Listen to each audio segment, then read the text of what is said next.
tasks for those clients that can no longer do those tasks for themselves. In our healthcare training division, we will certify them for CPR, STNA, first aid, home health aid.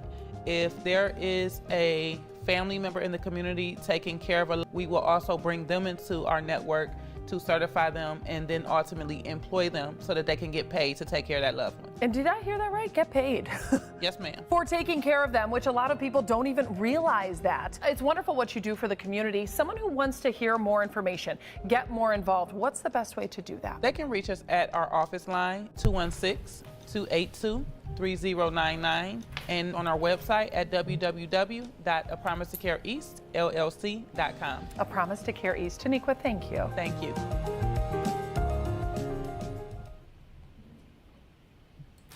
Can you see how many people, was anybody watching? Yeah, we had like 21 watch, 20. When a loved one needs medical care, finding the right person that's going to go to their home, it can be difficult, even overwhelming. But a Promise to Care East can be your solution. They offer affordable, dependable, certified caregivers. So joining us today is Toniqua Walker, owner and director of operations for A Promise to Care East. I want you to tell us about your company. We refer to ourselves as healthcare headquarters because we're a one-stop shop. So in our home care division, we are approved through the Ohio Department of Aging. We are currently contracting with CareSource, United Healthcare, Passport, and Buckeye Health Plan. We will send people out to do personal tasks for those clients that can no longer do those tasks for themselves. In our healthcare training division, we will certify them for CPR, STNA, first aid, home health aid. If there is a family member in the community. All right, we back with another Top TV. So I'm here with Mickey, outreach specialist of A Promise to Care East. You know, you got to get it right. You know what I mean? You don't want to get it wrong. Thank you. And so, how did this relationship come about with Toniqua? Many years ago, I was taking a STNA class with somebody else's company, and Toniqua was the instructor. And she walked in the classroom and she said, "Good morning, everybody. My name is Toniqua, but y'all gonna call me T because we ain't acquainted like that." So I was like, "Okay, Auntie." Like, ever since then, I called her Auntie. She instructed our class very strongly. She didn't just teach us what we needed to know to go out in the field. She taught us how to also take care of ourselves while we was out there. She also made sure we had compassion before she threw us out there. And then my favorite thing about her was our second day of clinicals at the facility we was at. The whole hall that we were supposed to have, the residents wasn't very well taken care of. Yeah. She shut everything down. Like, we not doing it. We not doing it.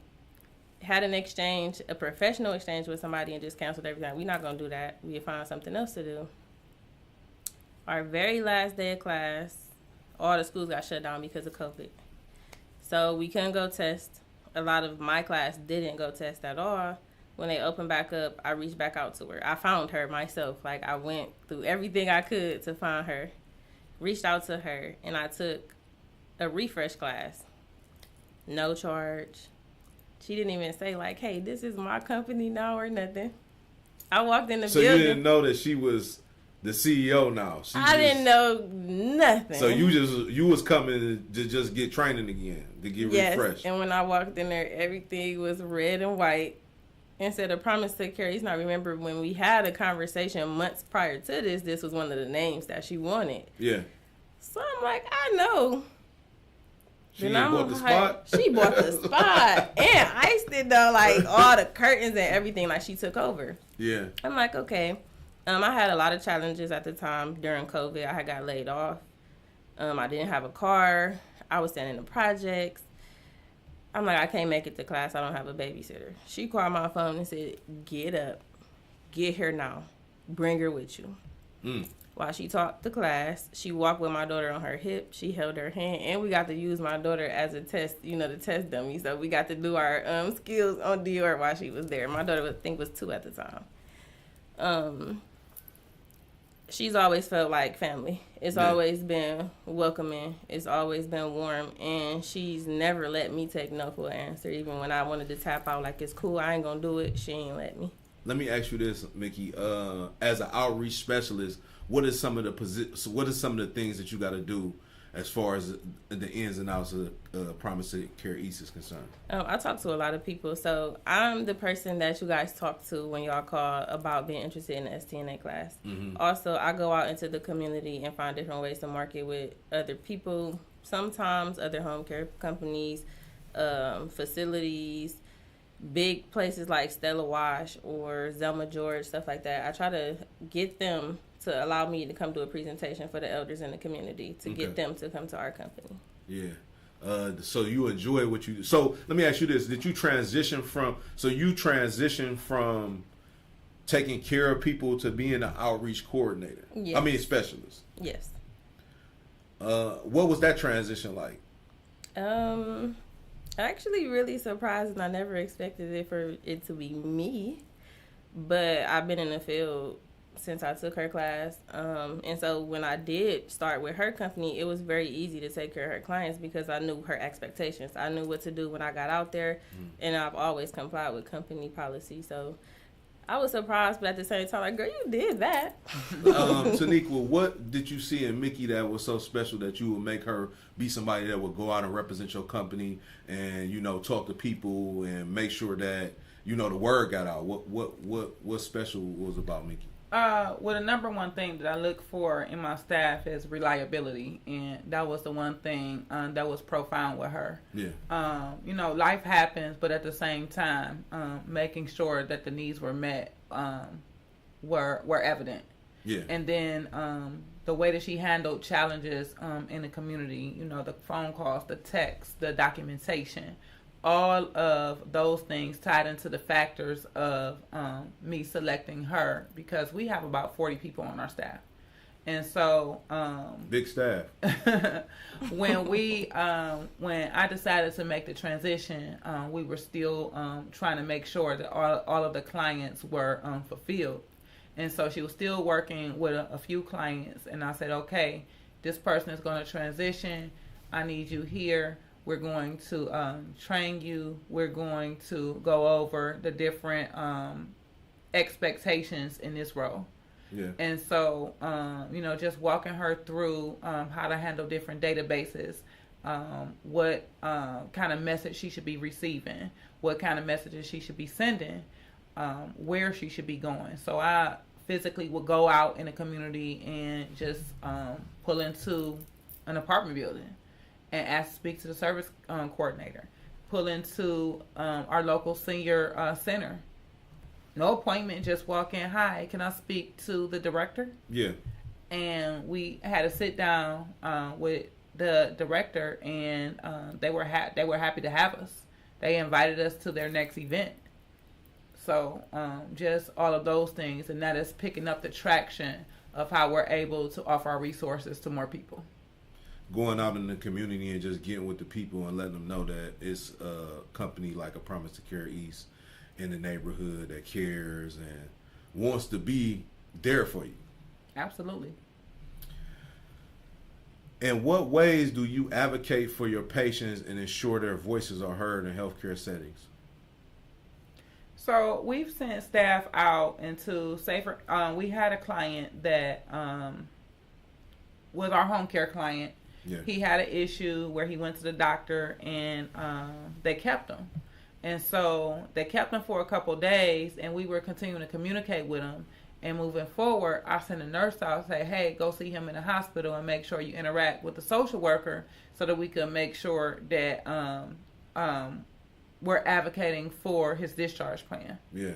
And so the case manager responsible for the home care hours, she was communicating with us. The discharge planner at the hospital was communicating with us. Yeah. And now that they see that this is how we operate, they are going to pick up our cards when it's time for somebody else to be discharged and they need a home care agent. Because they really see that y'all about taking care of folks. Mm-hmm.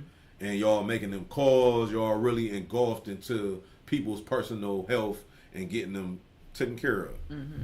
Yeah, that's what's up. That's big, because like I'm gonna keep going back to, you see the nonsense that's happening. You see people are not taking care of folks. They beating on them. You know, a lot of places is just they jumping on the patients. You know, they get paid, and then they just doing everything that's wrong when it comes to taking care of folks. So, you know, you want to get with a Promise to Care East if you got a family member or somebody that needs help. How has the support from the community helped in establishing the Promise to Care East? We have a host of support from the community. Shout out to State Rep Darnell Brewer. He is so opening and gives like us advice of who to interact with. He's very involved whenever we need any type of support, whatever we want to do business wise. He's always going to advise us who we need to speak to or introduce us into an email. So he's using his voice so that we can get our point across. And that has opened up a lot of different avenues. And I want to talk about our A Promise to Care East Foundation. So A Promise to Care East Foundation is our nonprofit organization that was established. It's been fully in effect for about a year. One of our y'all do a giveaway, feed people, all of that, right? We do. One of our former students, she wanted to be here, but she could not because she's at work. Okay. And when we met her at a job fair, and she just was so impressive because she was fully in interview attire. She had her resume printed and prepared to distribute to potential employers. And you really don't get that in this era. A lot of people are what they call, they want instant gratification. Yeah. So they don't even want the service that you're presenting. They want what's on the table. The pens, the candy, cookies, whatever it is that you have on the table, that's what they're approaching your table for. This young lady was totally different. So when I reached out to her and offered her a job, she explained to me that she was a resident of Laura's Home. And most people in the community don't know what Laura's Home is. What is Laura's But Laura's Home is an extension of the city mission. Oh, okay. It is the Women and Children's Crisis Center that manages those families that are in a crisis. Wow. So the one person who impressed me was in the middle of her own personal crisis. And again, the company name is A Promise to Care East. We had not opened up a West Side client at that time.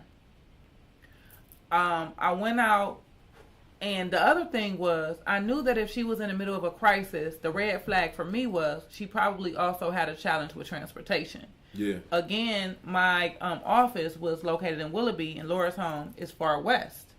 And so I didn't want her to have to get on the bus and commute all the way to Willoughby to fill out an application. I called a connection that I knew at the city mission, explained the situation. They opened their doors. I picked up my my material. Yeah. I interviewed her at the city mission. Wow. I hired her. I went out and talking about giving back, talking about looking out for people, talking about really making changes in people's lives. Absolutely. We hired her. The next week, I opened up a West Side client on the bus line specifically for her. And then they gelled really well. She worked with them for a while. Hold on, wait a minute. So let me get this straight. So the young lady lived on the West Side. Mm-hmm. You didn't have clients on the West Side. You made sure that you went to her to do the interview, and then you opened up a client for her on the West Side so that she can make money and work. Yes, sir. That's what's up. Moving forward, we got her funded. You're talking about giving back. We got her funded with Ohio Means Jobs. With Ohio Means Jobs, the same partner that we're partnering with that will pay for income eligible participants today. Yeah, we got her funded with Ohio Means Jobs. She went through our training. Mind you, she's on the west side by the airport. That's where this crisis center is at. And way out there. Way out. She caught the rapid every day to Windermere. We ordered a lift every day from the Windermere to Willoughby where my classroom was at. And she was dedicated. So moving forward, I actually tapped into Laura's Home because, again, I felt like her situation wasn't individualized and we could impact their community more. Yeah. So when I tapped into Laura's Home and explained the situation, I told them that I wanted to give a Christmas party. They said, "Oh, really? Okay, we can do that." And so we start opening up donations, just asking different organizations, asking different small businesses, asking our friends and family, and using money from the for-profit business to make this happen. So that trickled down. So the business trickled down to a foundation, but the business is already looking out for individuals anyway. Absolutely. Because what we found happening is when we would ask for donations from bigger organizations, the first thing they would ask is if we were 501c, and we wasn't at the time. Yeah. So by the time the next year came around, we were 501c. We established that, baby. So, but in that first Christmas party, I asked the young lady, could I tell her story? She didn't know it was going to be at the Christmas party. So I told her story in front of her children, in front of all of these residents that she lived with in this crisis center. And she was awarded Employee of the Year at A Promise to Care East. Let me ask you this, Mickey. You seeing Toniqua do all of these different things in the community, did that inspire you? Is that something that inspired you to want to be a part of A Promise to Care East? Yes. When I seen what she did for me, I instantly wanted to jump in and help her do it for somebody else. Because I wasn't the first one. I was just, I stuck around longer. Right. And so you just was like, you want to be a part of this mission as well. Yes. To give back. Yeah. It takes special people to really be like a part of something that's meaningful. A lot of people, like you say, want instant gratification. Mm-hmm. They don't want to see the results come to fruition. They want to just be there just for the success part of it. Mm-hmm. They don't want to get down on the ground floor and make sure that things is happening. Mm-hmm. And so that's what's up, y'all. I commend y'all. It's not a lot of times where a CEO say, "Hey, I'm gonna come get you. Hey, I'm gonna open up a client over here because I know you can't commute over here." A lot of people be like, "Hey, you live over there. You need to make it out here. I don't know what you're gonna do." Mm-hmm. You know what I'm saying? But a person that got a heart, what gives you that heart like that? What makes you so passionate about other people? Probably just flashing back to where I came from. Yeah. I was raised in the urban area myself. I'm a Cleveland Municipal School District graduate myself. And a lot of times people look down on those urban communities as if they never had a chance. Yeah. But you have to give yourself a chance, and somebody else has to give you a chance. So whether it's business or relationships, you may get a lot of no's. You're going to get a lot of no's. Yeah. But that one yes can change the game. And if the one yes changed the game for me, I want my one yes to be able to change the game for somebody else. That's what's up. We'll be right back with this TopTv. Make sure y'all stay tuned to this live. So we back on live. We was back.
So we back with a Promise to Care East. Toniqua Levy, Mickey, her outreach court specialist.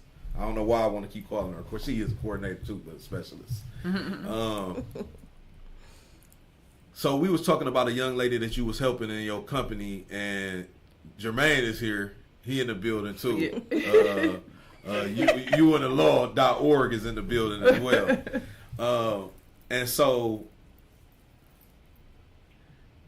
you helped this young lady get a job through your company, and then now she has moved on.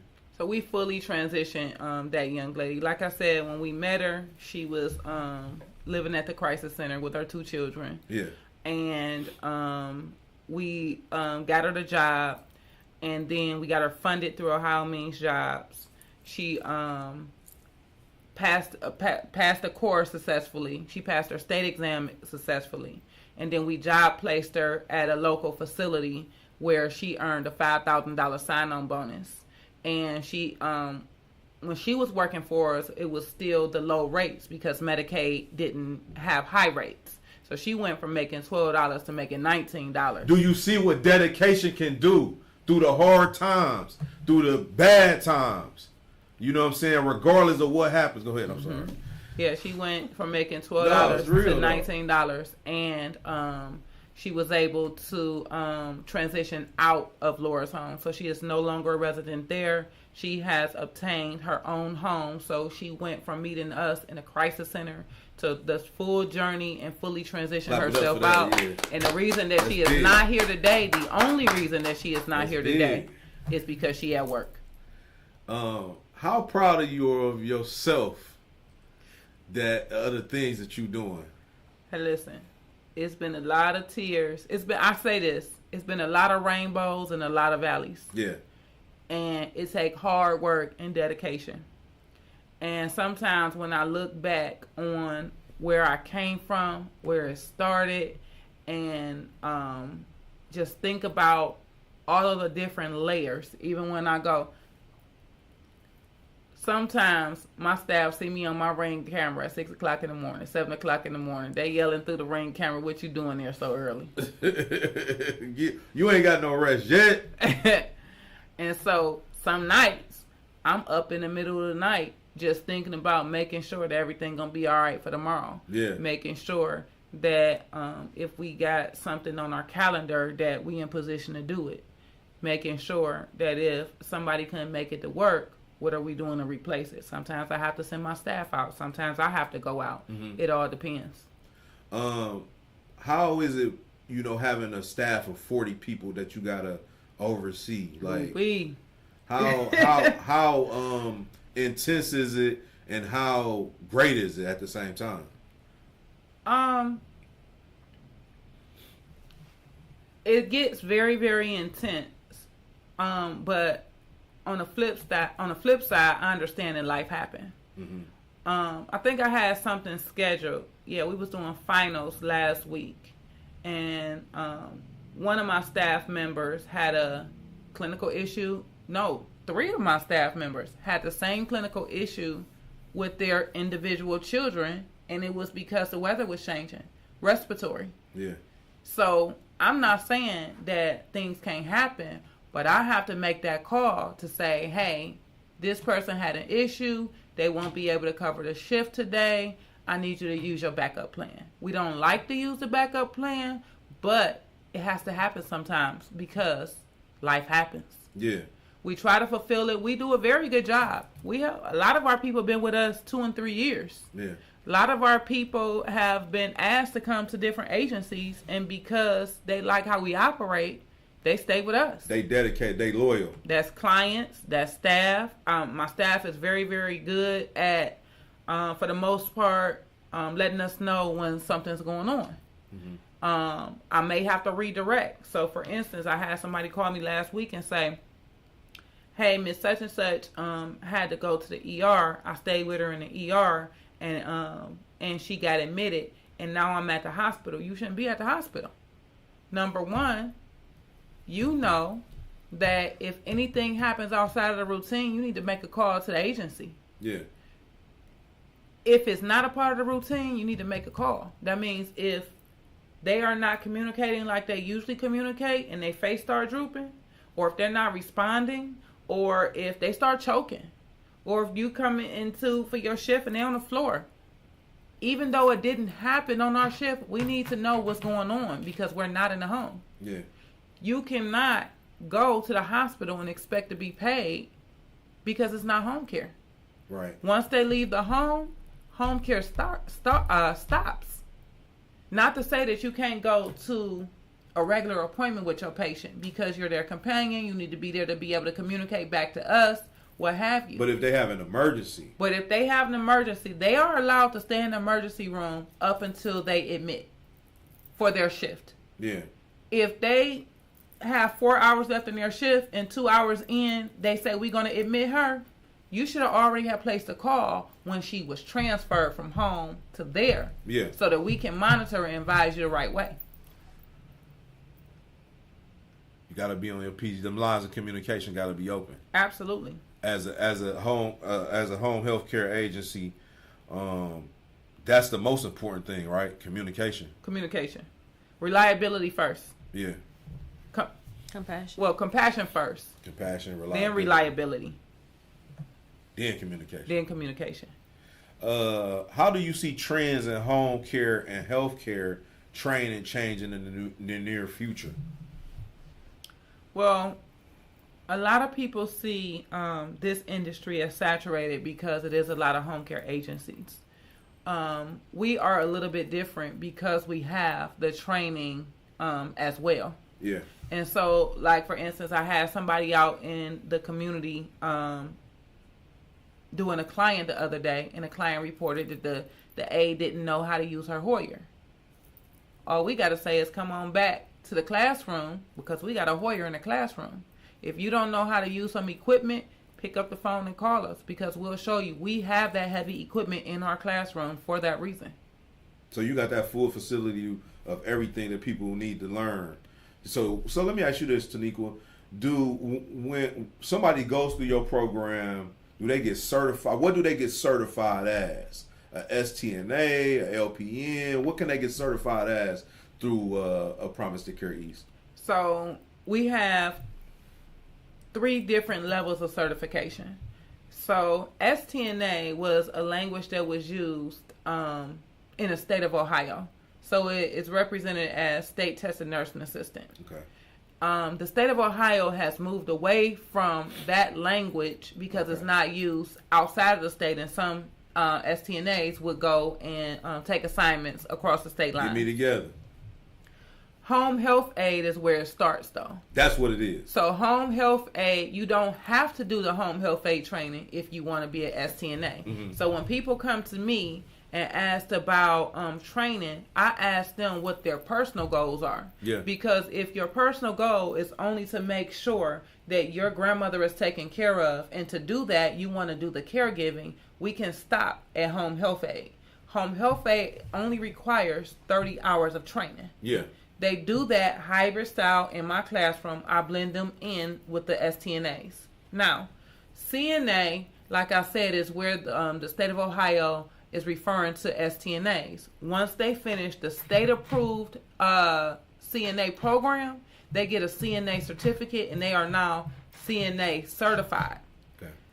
Not until they take the state exam will they be referred as a registered CNA, meaning we can find them on the CNA registry. Let me ask you this. What's the highest paid of them 3? So of the 3, it's a lot of factors involved. So if you go through the full CNA registry, you are now eligible to work. Let me stop. If you go through my class and you are CNA certified, yeah, the very next day you can walk in most nursing home A's and get a job as a STNA. Ohio has what we refer to as a 4-month pardon, meaning they can take you with that certificate. Mm-hmm. But if you do not successfully pass that state exam within 4 months, they have to remove you from the database. They cannot use you in that role. Once you get this at the CNA on the CNA registry, it is a lifelong certificate if you do what you're supposed to do. You have to work at least 8 hours in long-term care, and you have to do 12 hours of in-service training, which is basically just bringing you up to speed on what the standards are today. So the rates can change, and that's when I go through job placement with my students. Rates isn't always what the priority is for you. Yeah. You may have some school-age kids and you only want to work night shift because you want to be at home to get them off to school and to welcome them home. You may want a facility that's on a bus line because you're relying on public transportation. Yeah. You may be sick yourself, and your biggest priority is the benefit package at the company that you're going to work. So it all depends on what your priority is. I always say, don't let the dollar amount define where you're going to go. Because if I say that a nursing home in Bracknell is paying $25, but you can't get to Bracknell, that's right. Not going to work for you. It's not going to work at all for you. And a lot of people be like, well, I'll catch a lift. How you need to realize the reality. That's half of your check. That's half of your check. So why not go over here where you can walk to or catch a bus to and make $19 and don't have to worry about losing that $300? For real. You a mother, newly married, running a business. How do you juggle all of this stuff? How do you make all of this happen? I mean, is it a formula to what you're doing? Because it's a lot that you're doing. It's not a formula. It's not. Nobody has written a book. You don't go by, a list of things. And what advice would you give somebody that's looking to be in your position? It's not a list of things of yes and no's. My husband is a business person too, so he understands. Yeah. He'll jump in on this side of the business and do whatever he can to support, and it does take a lot of support. As far as being a mother, my son is 14, and so that's always going to be there. Yeah. And now that I have my husband, that offers an additional positive impact to lighten the load of what's required. And as far as being in my position, a lot of people see today, what's happening today, and what I appear to be doing today. But if you're not ready for a struggle, if you're not ready for a journey, you might need to stay at your job. you might want to stay home. You know what I'm saying? If you ain't ready for this life, man, if you ain't about that life for real, what advice would you give those what is the one thing you wish more people understood about the role of nurses in the healthcare system? It's a lot of politics behind the scenes of nursing. And I learned that early on. Not only like with the situation I explained about the young man who didn't want to cover for his rehab stay, but after working in so many different roles. So I didn't talk about my different clinical roles, but I was a corrections nurse. I did say I was a nursing assistant for 10 years. I was a nurse at the bedside in a hospital. I was an assistant director of nursing. So working in all those different roles, understanding the behind the scenes, ultimately you need to have that foundation of no matter what environment you're in, yeah, you're still responsible for that person's life, and you need to handle it with compassion. They need to just make you the nursing on the board of nursing, like president or something. The way you talking, because it's like, you understand, like you say you have different roles in nursing that you did. Mm-hmm. Basically that's almost all of them, mm-hmm. pretty much. Yeah. And you started your own business, and so it's like, do the board come in and do they do like is it an inspection thing or for home care? Yeah. So we have an annual audit. And I'm pretty sure you're getting the 5 stars. We have an annual audit, and we are 3 years in a row deficiency free from Ohio Department of Aging. That means when they come in and do our audit, they found that we were managing at the regulation or beyond. Beyond, you know what I'm saying? That's what we want to do. They set apart 6 hours. Expectations. They set apart 6 hours when they schedule our annual audits. And how long was she in there? Only about 3. 3. Close the book and say you deficiency free. Wow. I know you love that. You know, just being able to have your organization in good standing and just organized. Mm-hmm. You know, is it a certain formula that you got to have to run the healthcare agency? Like, is it, you know? It takes a lot of organization. So making sure you have all of your documentation in place from the beginning. Yeah. And as long as you have operated at the regulation, you won't have to go back. And then once you set the standard that this is what the operations is, for instance, we tell people in our training and with caregiving, they don't accept gifts from caregivers, don't accept gifts from clients. And of course, they may deviate from it because they're in the homes and they're building these bonds. Yeah. And so, we had a situation where, and I want to give you the $5,000. You telling me I can't take this $5,000? So we had a situation that was very simple. The aide was going out to the grocery store, normal shopping errand, and then eventually the lady would say, take whatever you want. And so, you know, this happened over weeks, and then it stopped from take whatever you want to her just taking it without her asking. So then it doubled back as if stealing. She stole it. Yeah, that's called stealing. But you set a different tone. But if you would have followed my lead and understand, don't accept nothing. Yeah, because it's okay until it's not.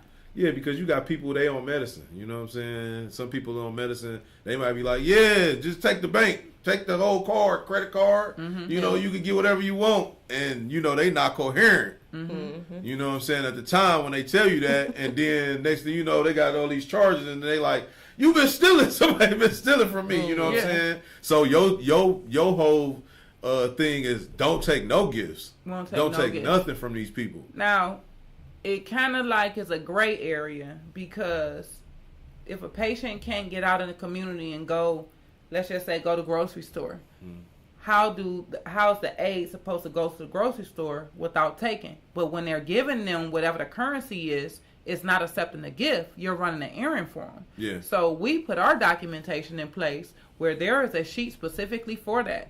You put down whatever card she gave you or however much money she gave you. You take a picture of the receipt. You send it to us. We print it out and we file it. That way, we have the documentation in place. So if something ever comes up, no, this is what happened. This is what the record reflects. Yeah, you gotta have them documentations, that notebook.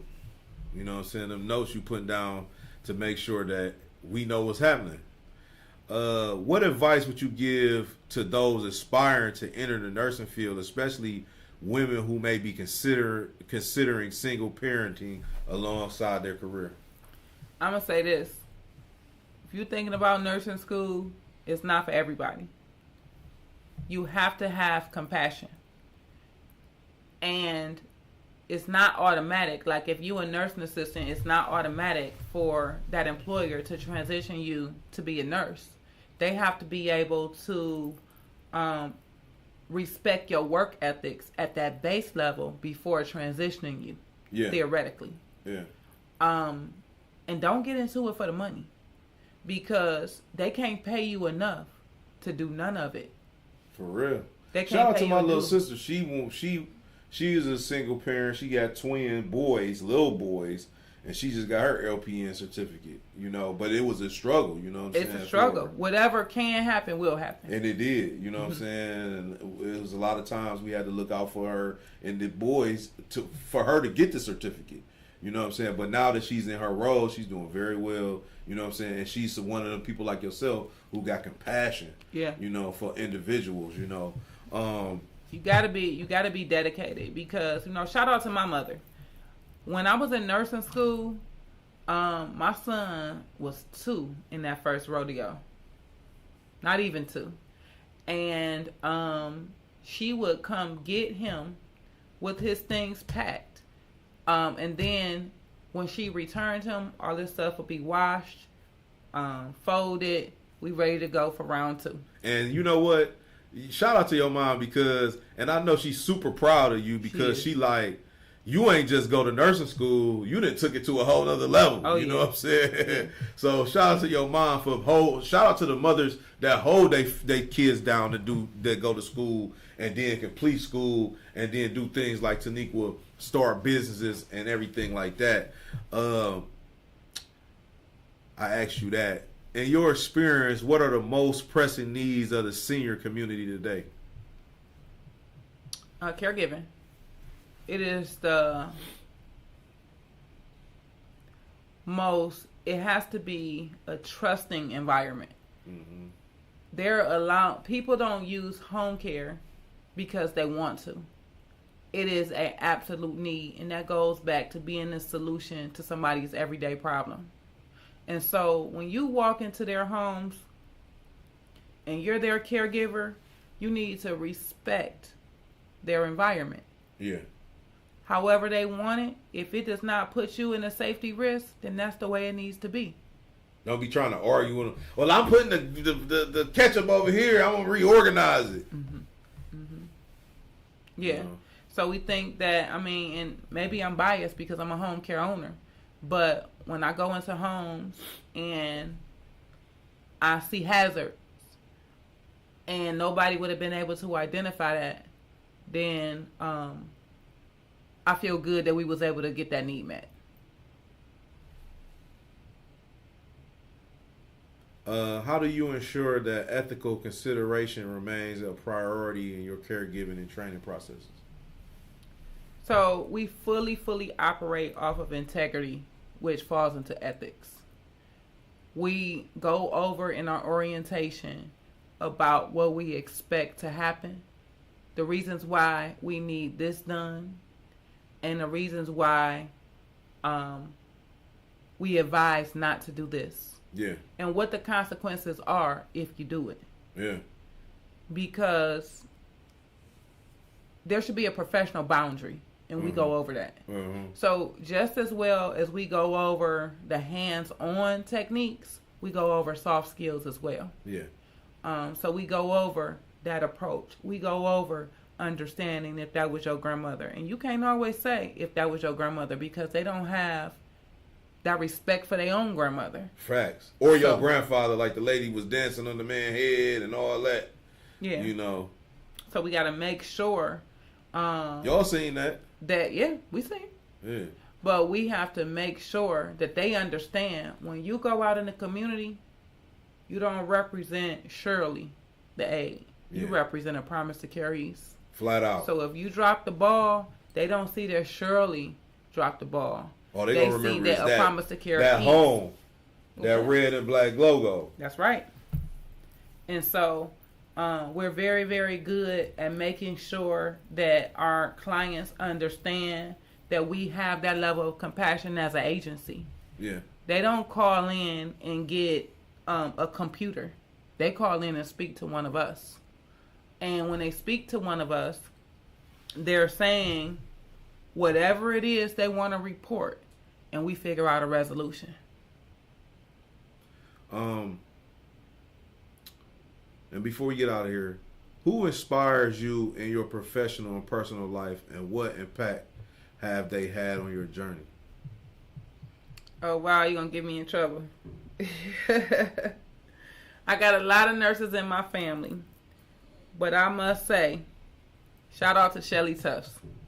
Shelly Tufts has worked with me for so long and helped me on my nursing journey and helped a wealth of nurses pass their NCLEX, which is Shelly the state Tufts. exam. Shelly Tufts. And so just watching her journey and the way she breaks down clinical understanding helps me the way that I break down clinical understanding to my students, even though I'm teaching another a basic level of nursing compared to she helps LPNs and RNs. Yeah. But it helps my students understand how to understand what's happening, reality.